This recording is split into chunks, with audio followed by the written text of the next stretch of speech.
1960s. Once the range of carrier-based strike aircraft became pretty far, and the Soviet Navy understood that the coastal defense became meaningless, right? Because the United States Navy could conduct a strike against the Soviet Union at much further range. And over the decades, both our range for strike and the Soviet range for damage limitation grew.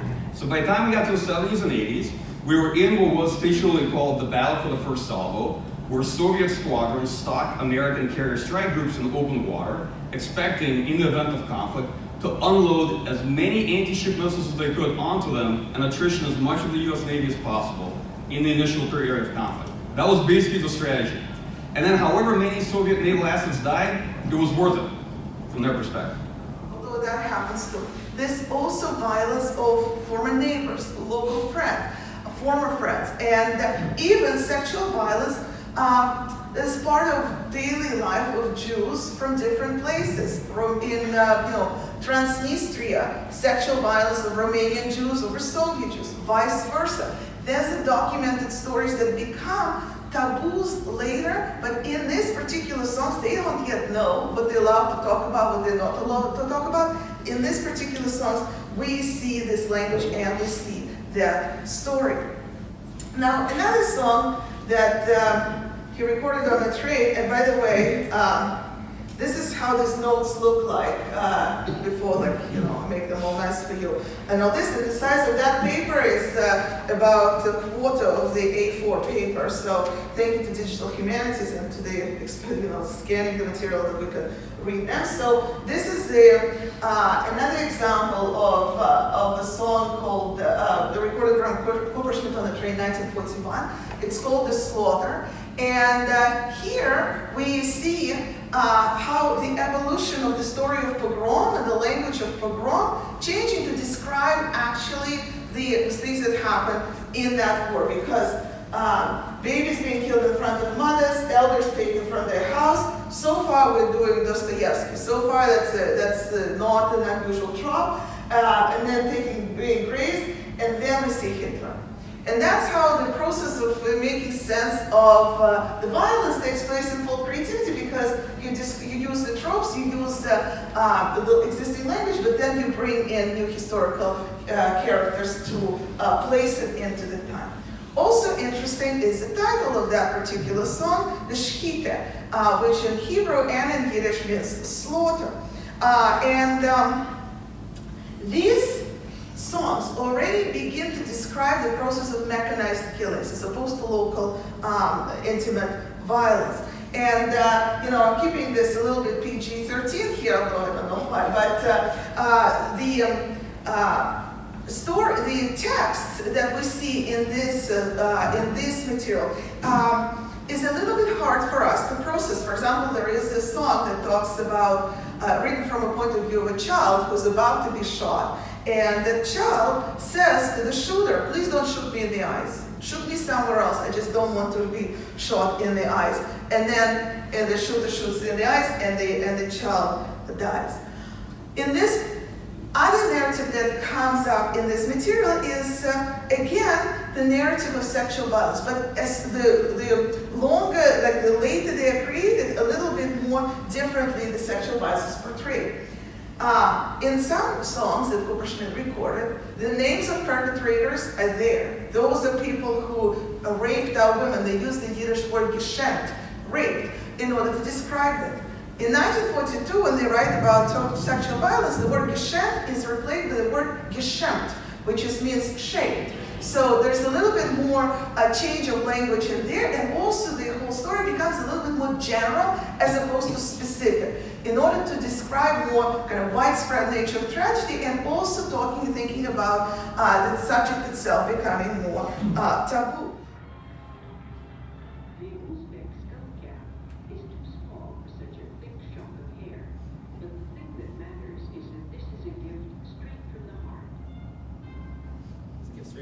Last year was exactly a year ago at Kommunarka, which, for those of you who are not familiar with it, Kommunarka is one of the largest execution sites, just to the sort of southwest of Moscow, actually the site of Evgeny Yakovlev's former dacha, that was then turned into a mass killing and burial site. Some 6,600 individuals were shot and buried there between November of 1937 and September 1937 and November of 1931. Memorial was directly also involved in creating this quite austere memorial. As you can see, it's really, in some ways, resembles a community bulletin board more than the kind of grandiose edifice that the wall of grief. Interestingly, the kind of controversy that emerged in this situation was not necessarily one between civil rights organizations or human rights organizations and the state, but actually an intra-civil rights spat, if you will, in that among the individuals who were executed and listed there, observers noted that you could find the names of Yagoda himself, his deputy Agranov, and dozens of other Chekisti who found themselves executed during the so-called Purge of the Purgers, which took place between 1938 and 1941, as various NKVD clans were removed from power and eliminated. There were accusations that were issued by people like Andrei Shalayev, who runs Bismarcky Barak, that this was akin to memorializing Nazi criminals at Dachau. There were insinuations that Memorial was complicit with the state in sort of blurring the distinction between victims and perpetrators. And Memorial's newly appointed director, Jan Draginski, has maintained that the purpose of the wall is not to serve as some sort of a covert rehabilitation or reinsertion of individuals into society, but simply to list all those who were shot at this site.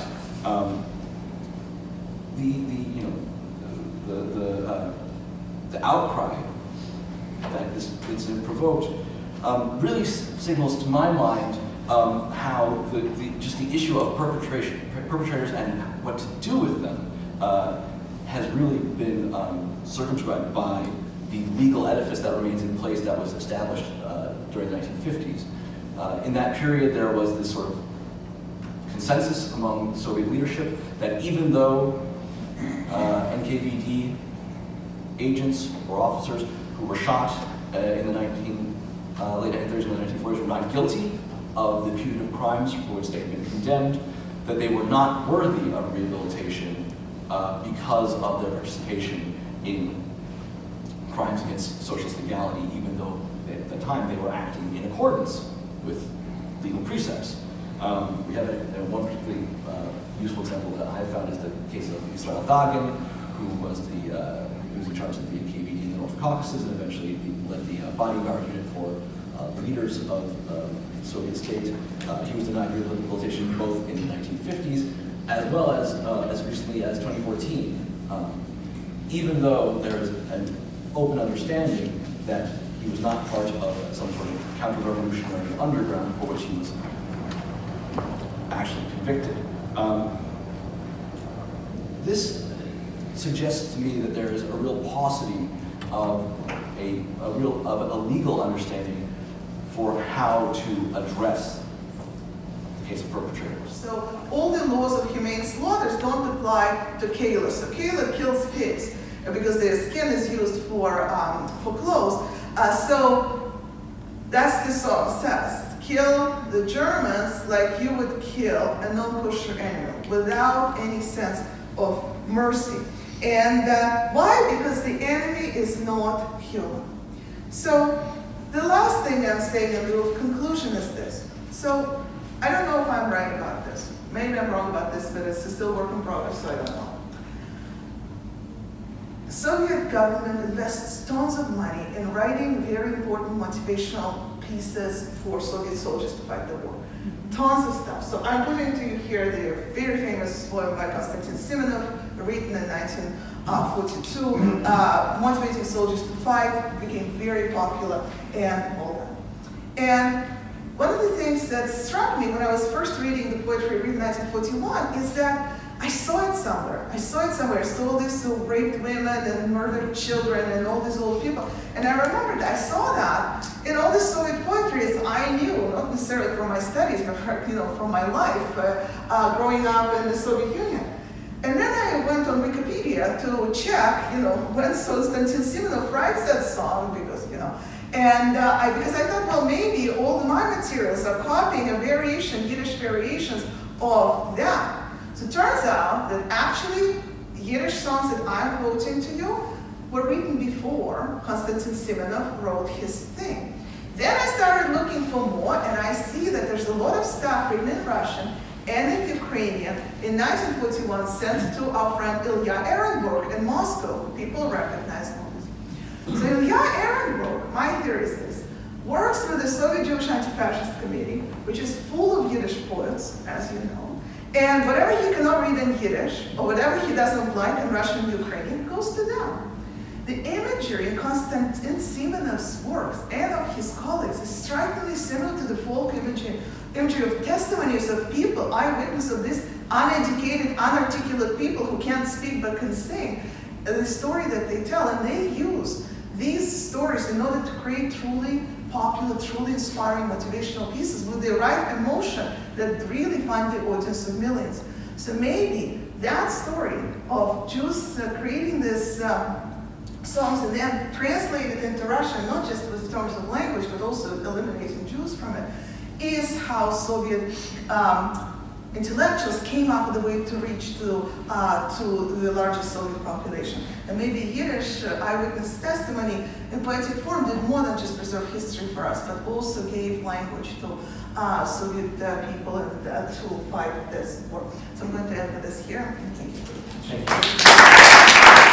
So on the one hand, of course they do matter because they provide their expertise, their knowledge, and they help other people in making decisions, in understanding issues better. But in terms of influencing politics, it is not quite clear how to measure their impact. So these are the activities that experts usually participate in, and this is how they have a chance to influence politics or public opinion or political discourse. They produce some sort of reports, analysis. I'm subscribed to all the major think tanks. I receive their products every day. They also participate in consulting, so this is where I'm talking about direct communication with policymakers. For example, think tanks, usually members of think tanks, experts, brief members of the Congress, they participate in State Department briefings. There is a constant, especially in Washington, D.C., a constant circle of members of think tanks, members of the policy circle, and journalists basically flocking from one event to another and constantly communicating with each other, and this is how they inform each other informally.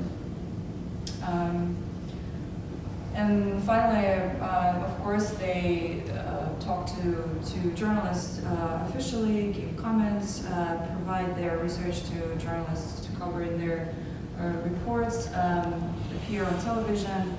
And as a journalist, I know that it's sort of part even of the genre and part of the necessary reporting. If you're covering an issue, you need, of course, an opinion of an expert, because as a journalist, you cannot be an expert in everything. So you call someone, and usually this could be someone from a think tank that you know, or you know this think tank specializes on this particular issue. So this is something a lot of experts sort of working inside think tanks are encouraged and more to do.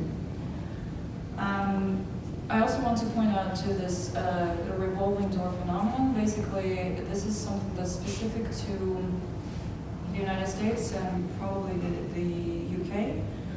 However, all of these practices have been borrowed by all major think tanks around the world. However, all these practices and these types of models are usually adjusted to the regime where they function. And I will talk about how it works in Russia later. The revolving door phenomenon basically allows specific politicians or congressmen or government officials find jobs within think tanks community in DC when they retire or leave their positions.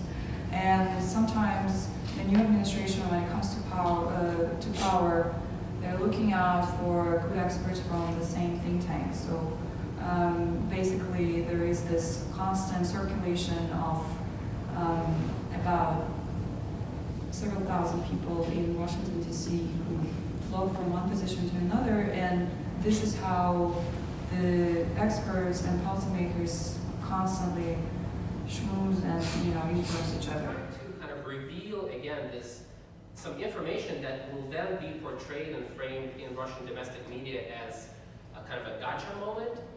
For example, if there's conversation about the Russian sanctions and they're trying to get out of their opponents some information that can be portrayed as, this person who sanctioned Russia thinks that they're bogus or something along those lines. Now, secondly, their self-identification and self-presentation. How do they themselves portray themselves and identify in media, interviews, in their own writing, etc. So for this, again, I read their book, I looked at their interviews, and I talked to them personally. And they very much, again, identify as kind of this patriots whose interests align with the state. You can see in the cover of their book, which plays on Hemingway's For Whom the Bell Tolls, and the book is called For Whom the Foe Calls. They are kind of here against the background of one of the Kremlin towers, a fighter jet in the background, and kind of with a very kind of stern, patriotic gaze.